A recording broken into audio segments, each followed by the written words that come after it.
Leviticus 7. These are the regulations for the guilt offering, which is most holy. The guilt offering is to be slaughtered in the place where the burnt offering is slaughtered, and its blood is to be splashed against the sides of the altar.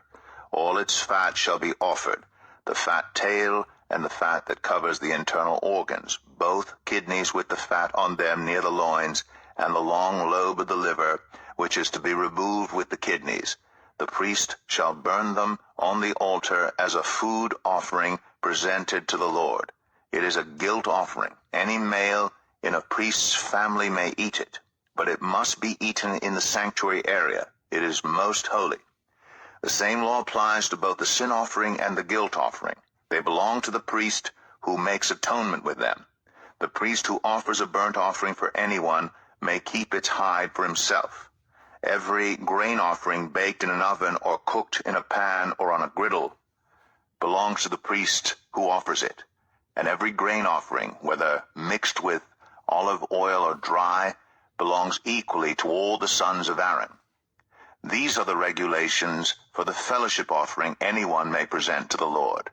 If they offer it as an expression of thankfulness, then along with this thank offering they are to offer thick loaves made without yeast and with olive oil mixed in, thin loaves made without yeast and brushed with oil, and thick loaves of the finest flour well kneaded and with oil mixed in. Along with their fellowship offering of thanksgiving, they are to present an offering with thick loaves of bread made with yeast. They are to bring one of each kind as an offering, a contribution to the Lord. It belongs to the priest who splashes the blood of the fellowship offering against the altar. The meat of their fellowship offering of thanksgiving must be eaten on the day it is offered. They must leave none of it till morning.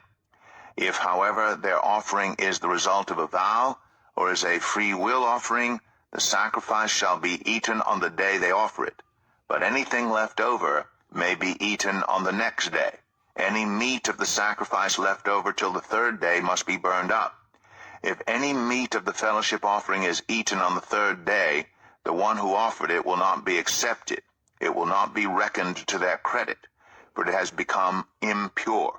The person who eats any of it will be held responsible. Meat that touches anything ceremonially unclean must not be eaten. It must be burned up. As for other meat, anyone ceremonially clean may eat it. But if anyone who is unclean eats any meat of the fellowship offering belonging to the Lord, they must be cut off from their people. Anyone who touches something unclean, whether human uncleanness or an unclean animal or any unclean creature that moves along the ground, and then eats any of the meat of the fellowship offering belonging to the Lord, must be cut off from their people.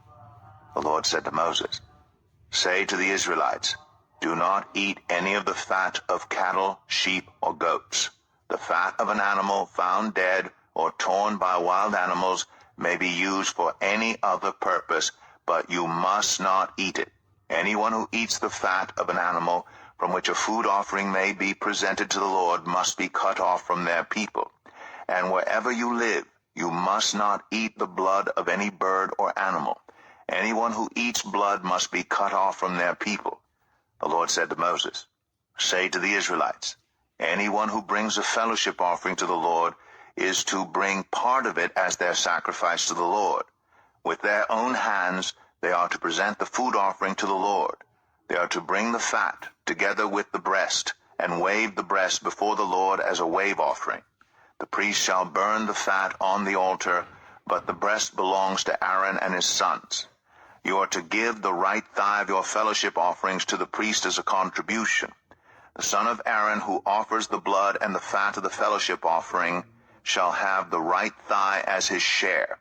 From the fellowship offerings of the Israelites I have taken the breast that is waved and the thigh that is presented, and have given them to Aaron the priest and his sons as their perpetual share from the Israelites.